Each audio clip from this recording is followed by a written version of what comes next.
बिस्मिल्लाहिर्रहमानिर्रहीम। अस्सलाम वालेकुम डियर स्टूडेंट्स। आज हमारा टॉपिक है एक्टिव ट्रांसपोर्ट। एक्टिव ट्रांसपोर्ट के बारे में हम पढ़ेंगे कि इसमें क्या होता है और ये किस तरीके से होता है, और उसके बाद फिर हम डिस्कस करेंगे एंडोसाइटोसिस, एक्सोसाइटोसिस और फिल्ट्रेशन को। तो यहाँ पे एक्टिव ट्रांसपोर्ट को सबसे पहले डिस्कस कर लेते हैं कि ये किस तरीके से होता है। तो एक्टिव ट्रांसपोर्ट वो प्रोसेस होता है जो कि होता है एनर्जी की मदद से।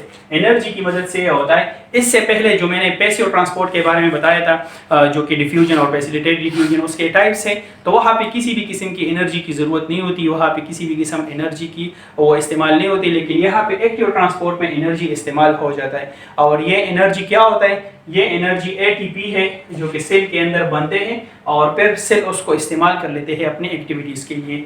तो यहाँ पे एनर्जी का इस्तेमाल होता है। और यहाँ पे ये होता है against the concentration gradient. Against the concentration gradient का मतलब ये है कि इसमें ये मॉलिक्यूल्स जाते हैं from lower concentration towards the higher concentration. जहाँ पे उसकी कंसंट्रेशन लो है तो वहाँ से फिर उसके उलट साइड पे चले जाते हैं, हायर कंसंट्रेशन की तरफ चले जाते हैं। तो अगर ये उलट की तरफ चले जाते हैं, हायर कंसंट्रेशन की तरफ जाते हैं, तो वहाँ पे फिर एनर्जी की ज़रूरत पड़ती है, क्योंकि वहाँ पे वो बगैर एनर्जी के फिर पॉसिबल नहीं है। तो इसी वजह से वहाँ पे एनर्जी की रिक्वायरमेंट ज़रूरी है। और यहाँ पे ये प्रोसेस होता है प्रोटीन्स के जरिए। उन प्रोटीन्स के जरिए जो कि सेल मेम्ब्रेन के अंदर मौजूद होते हैं, तो उन प्रोटीन्स के जरिए ये प्रोसेस होता है। वही प्रोटीन्स एनर्जी का इस्तेमाल कर लेते हैं और उसी तरीके से वो चीज़ें सेल के आर पार वो चले जाते हैं। यहाँ पे अगर हम सोडियम आयन की बात कर ले या पोटाशियम आयन की बात कर ले, तो ये दोनों आयन्स उसका एग्जाम्पल है, एक्टिव ट्रांसपोर्ट का एग्जाम्पल है। और ये दोनों की जो ट्रांसपोर्ट होती है सेल के अंदर और बाहर, ये उस एक्टिव ट्रांसपोर्ट के जरिए होती है। अब इस एक्टिव ट्रांसपोर्ट का एक बहुत बड़ा मैकेनिज्म है जो कि आप लोग के क्लास में नहीं है, तो इंशाल्लाह फिर अगले क्लासेस में आप लोग चले जाएंगे तो वहाँ फिर ये डिटेल में आप लोग पढ़ेंगे कि ये किस तरीके से ये होता है एक्टिव ट्रांसपोर्ट। इसका एक पूरा मैकेनिज्म मौजूद है। लेकिन मैं दोबारा बता देता हूँ, एक्टिव ट्रांसपोर्ट वो ट्रांसपोर्ट होता है जहाँ पे मॉलिक्यूल्स सेल के अंदर चले जाते हैं या सेल से बाहर चले जाते हैं, लेकिन वहाँ पे एनर्जी का इस्तेमाल किया जाता है।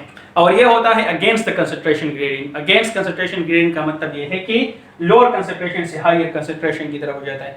तो जाहिर सी बात है कि अगर कोई भी चीज़ लो कंसंट्रेशन से हाई कंसंट्रेशन की तरफ चली जाती है तो वहाँ पे फिर एनर्जी का इस्तेमाल होता है। और ये एनर्जी यहाँ पे एटीपी के फॉर्म में मौजूद होता है, और ये एटीपी के फॉर्म में वहाँ पे वो एनर्जी इस्तेमाल कर लेता है वो सेल, और उन चीज़ों को ट्रांसपोर्ट कर लेते हैं। लेकिन यहाँ पे एग्जाम्पल है सोडियम आयन और पोटाशियम आयन। ये दोनों आयन्स सेल के आर पार चले जाते हैं उस एनर्जी की मदद से।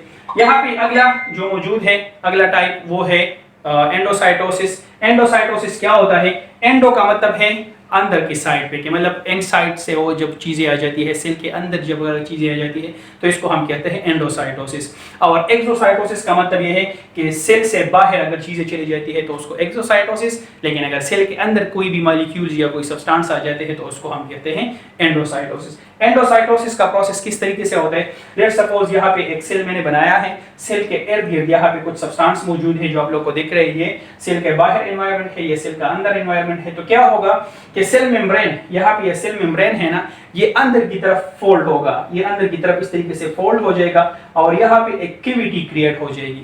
यहाँ पे एक कैविटी क्रिएट हो जाएगी, तो जितने भी सब्सटेंस बाहर मौजूद है वो आ जाएंगे और इस कैविटी के अंदर वो मौजूद हो जाएंगे, इस कैविटी को फिल करेंगे। जब कैविटी के अंदर फिल हो जाएंगे तो वो कैविटी फिर साइज में बढ़ती जाती है, अंदर साइड पे वो साइज में बढ़ती जाती है और एट द एंड वो इस सेल मेम्ब्रेन से जुदा हो जाएगी, जो यहाँ पे जुदा हो चुकी है। सेल मेम्ब्रेन से ये जुदा हो जाएगी मुकम्मल तौर पर, और फिर जब वो सेल मेम्ब्रेन से जुदा हो जाएगी तो फिर उस कैविटी को हम कहते हैं वेसिकल्स। और उसी वेसिकल्स के अंदर वो सारे मॉलिक्यूल्स, वो सारे सब्सटेंस मौजूद होते हैं जो कि बाहर एनवायरनमेंट में मौजूद थे, तो वो फिर सेल के अंदर आ जाते हैं। इसी तरीके से फिर जब वो वेसिकल सेल के अंदर आ जाते हैं तो फिर उसको डाइजेशन के लिए वहाँ पे एंजाइम्स मौजूद होते हैं, मुख्तलिफ किस्म के कंपाउंड्स वहाँ पे मौजूद होते हैं, और उसका फिर डाइजेशन हो जाता है या उसका फिर वहाँ पे इस्तेमाल हो जाता है। मैं दोबारा बता देता हूँ, ये सेल का एक डायग्राम है। सेल के बाहर यह एनवायरनमेंट है, एक्स्ट्रा सेलुलर एनवायरनमेंट जिसको हम कहते हैं। वहाँ पे मॉलिक्यूल्स मौजूद होते हैं बहुत ज़्यादा, और ये मॉलिक्यूल्स क्या कर लेते हैं कि यहाँ पे बन जाता है सेल मेम्ब्रेन में एक फोल्ड, और उस फोल्ड की वजह से उसके अंदर वो सारे के सारे मॉलिक्यूल्स आ जाते हैं और वो फोल्ड फिर साइज में बढ़ता जाता है और एट द एंड वो उस सेल मेम्ब्रेन से अलग हो जाएगा। जब सेल मेम्ब्रेन से अलग हो जाएगा तो फिर उसको हम कहते हैं वेसिकल्स, और इसी तरीके से सेल से बाहर अगर चीज़ें मौजूद है तो वो सेल के अंदर आ जाते हैं। इसके बाद एक्सोसाइटोसिस की अगर बात की जाए तो एक्सोसाइटोसिस बिल्कुल उसका उलट है, जिसमें सब्सटेंस या वेस्ट प्रोडक्ट या कोई भी चीज़ अगर सेल के अंदर मौजूद है तो वो बाहर निकल जाती है। किस तरीके से होता है कि मिसाल के तौर पर यहाँ पे ये सेल है, सेल के अंदर अगर वेस्ट प्रोडक्ट मौजूद है या कोई ऐसा सब्सटेंस मौजूद है जो सेल को जरूरत नहीं है और उसको बाहर पहुंचाना है, तो वहाँ पे वो एक वेसिकल्स बनेगा और वेसिकल्स के अंदर वो सारे सब्सटेंस आ जाएंगे और वो धीरे धीरे मूवमेंट करेगा सेल मेम्ब्रेन की तरफ। वो वेसिकल सेल मेम्ब्रेन के साथ शामिल हो जाएगा और वहाँ पे उस सेल मेम्ब्रेन को वो ओपन कर देगा और इसी तरीके से वो सब्सटेंस बाहर निकल आ जाएंगे और इसी तरीके से वो वेसिकल उस सेल मेम्ब्रेन के अंदर इनकॉर्पोरेट हो जाएगा और वहाँ पे वो उसके साथ शामिल हो जाएगा। दोबारा सुन ले कि यहाँ पे सेल मेम्ब्रेन के अंदर जितनी भी चीज़ें मौजूद है वो क्या होते हैं, वो एक वेसिकल के शेप में आ जाते हैं। वो वेसिकल सेल मेम्ब्रेन के करीब आ जाएगा और सेल मेम्ब्रेन को वहाँ से ओपन करेगा, वहाँ के अंदर जितने भी मटेरियल हैं वो बाहर निकल जाएंगे और वो वेसिकल उस सेल मेम्ब्रेन के साथ वो शामिल हो जाएगा। तो इसको हम कहते हैं एक्सोसाइटोसिस।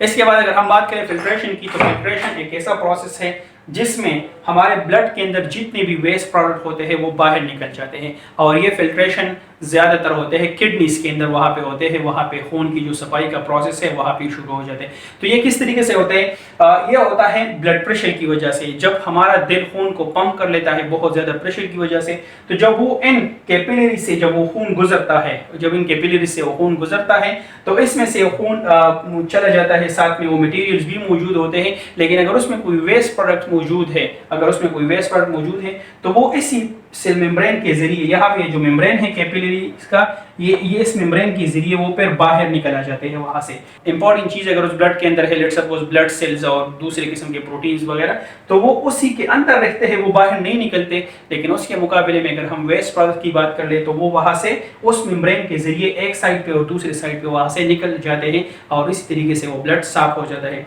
फिल्ट्रेशन का हम सिंपल सा एग्जांपल यही भी देते हैं कि लेट्स सपोज अगर आप लोग चाय पकाते हो अपने घर में और उसको फिर फिल्टर के जरिए वहाँ से उसको साफ कर लेते हो, जो चाय हमारे नीचे आ जाती है और उसके जो वेस्ट प्रोडक्ट होते हैं ऊपर की तरफ ठहर जाते हैं, तो इसको हम कहते हैं फिल्ट्रेशन। बिल्कुल इसी तरीके से यहाँ पे किडनीज के अंदर भी होता है। जब भी हार्ट प्रेशर अप्लाई कर लेता है, तो जब हार्ट को उसको प्रेशर अप्लाई कर लेता है उसके ऊपर, तो इसी तरीके से ब्लड के अंदर जो वेस्ट प्रोडक्ट मौजूद है तो वो उन मेम्ब्रेन्स के जरिए वहाँ से बाहर निकल आ जाते हैं और फिर हमारे बॉडी से रिमूव हो जाते हैं।